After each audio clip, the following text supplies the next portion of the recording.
Hello everyone. In today's video, I would like to talk about two words that could absolutely have been within the 10-word stack and tilt template, but weren't included.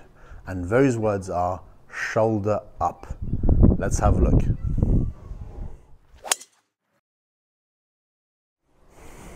You've probably all heard of the stack and tilt 10-word template, 5 basic moves that differentiate skill levels of golfers.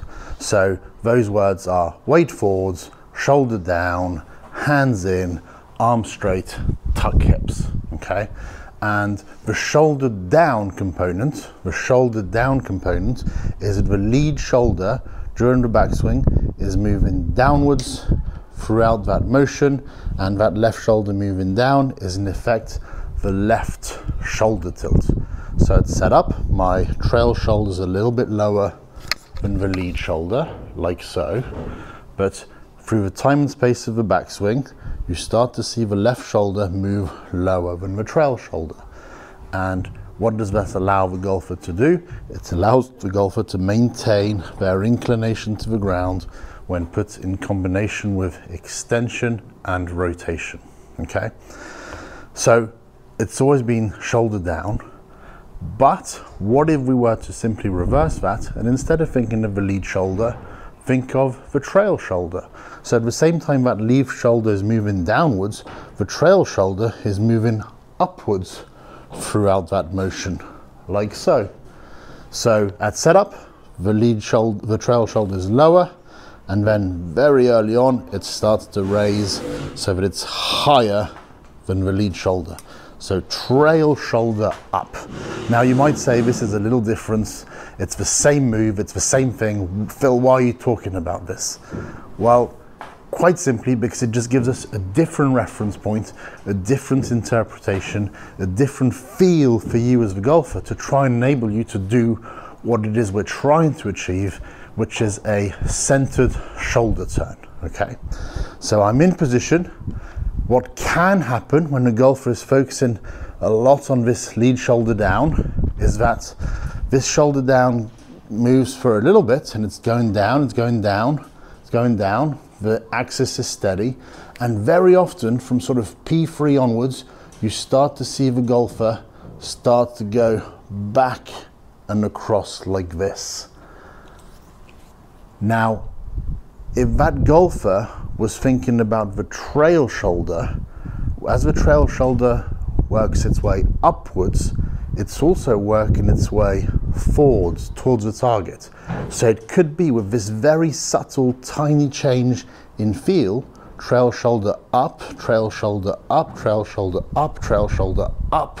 You will keep feeling that motion taking you, like so, much more towards the target in terms of the feel, and not allowing you to go lead shoulder down, lead shoulder down, lead shoulder down, lead shoulder down, with your head moving from P3 to P4, moving down and backwards. So I would very much give it a go. If you're someone who, when you film yourself, you put a circle around your head, you're seeing a nice initial move, but then you just see it start to shift outside of that bubble. Think of the trail shoulder moving up, up, up, up, up. Now, a few more details about this when you're doing it. When you're making this shoulder move up, what you're actually doing here is starting to retract that shoulder, right? You can see that shoulder retracting, shoulder retraction. And you can see I've got quite a bit of range of motion here in doing that, okay? So that's going to contribute hugely to the amount you rotate in your backswing. I would say to the extent of about a third of it is going to be the protraction, retraction of the shoulders rather than any thoracic rotation. So right there, okay?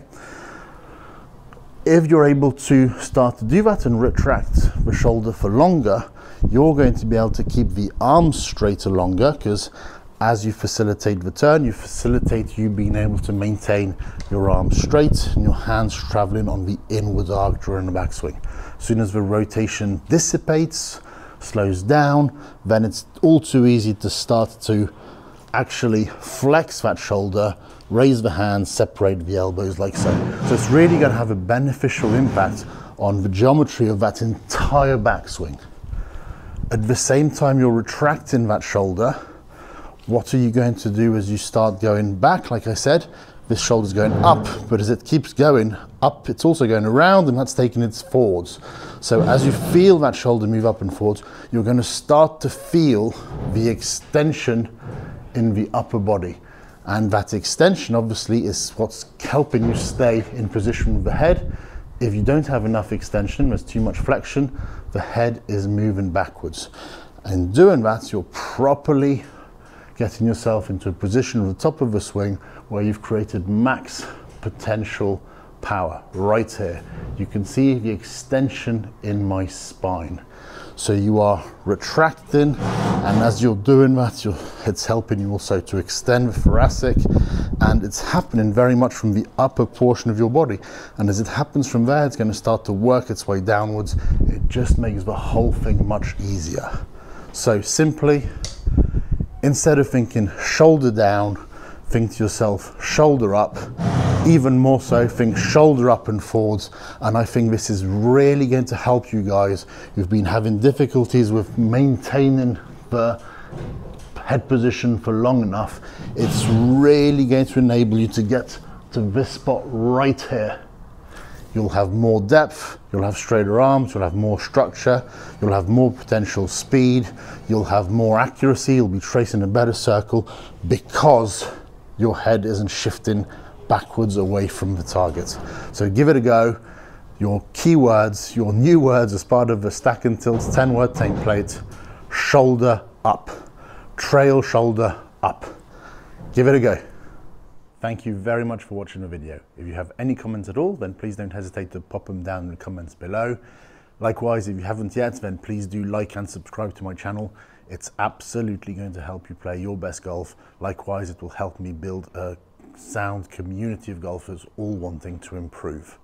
If you'd like to work with me in person, you can do so right here on the south coast of England, near Bournemouth, or wherever you are in the world through the Skillist app. It's a fantastic way to get feedback no matter where you are in the world, and be sure to be on the steady roads towards your best golf.